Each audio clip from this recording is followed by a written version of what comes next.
మీద చర్చ జరగకుండా కొసరు అంశాల మీద చర్చ జరిగేటటువంటి రోజులు ఇవి. ప్రస్తుతం అదే నడుస్తున్నటువంటిది. ఏంటది? ఓ పక్కన సూపర్ 6 పథకాలు అమలు అవ్వాలి. ఫస్ట్ ఏడాదే అమలు అవ్వాలి. ఎందుకని? నవరత్నాలు ఫస్ట్ ఏడాదే అమలు చేశారు కాబట్టి, మేము అమలు చేస్తామన్నారు కాబట్టి.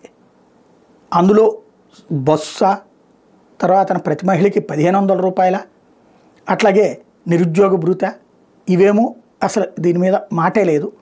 అదే సందర్భంలో ఏదైతే ప్రతి పిల్లలకి ఫీజు రియంబర్స్మెంట్ డబ్బులు, అమ్మఒడి డబ్బులు వచ్చేటప్పటికి తల్లికి వందనం పేరుతో అందరికి ఇస్తామన్నటువంటిది.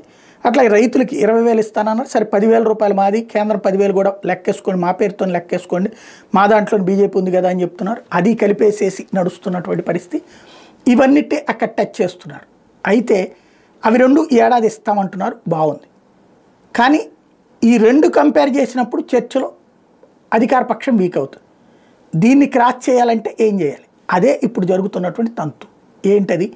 ఎవడో ఒకరిని రోజు అరెస్ట్ చేయడం, ఎవడో ఒకరి మీద కేసు, అరాచకం జరిగిపోతుంది, అరాచకం ప్రబలిపోయింది, దాన్ని కంట్రోల్ చేసేస్తున్నాం, విధ్వంసం జరిగిపోయింది. ఇదివరకు ఎవడు ప్రజలు స్వేచ్ఛగా రాలేదు, ప్రజలు దర్జాగా స్వేచ్ఛగా తిరిగారు. ఇదివరకు కూడా ఓన్లీ రాజకీయ గొడవలతోనే ఇద్దరి మధ్యన నడిచింది తప్పించి ప్రజలు ఎక్కడైనా స్వేచ్ఛ కోల్పోయారా?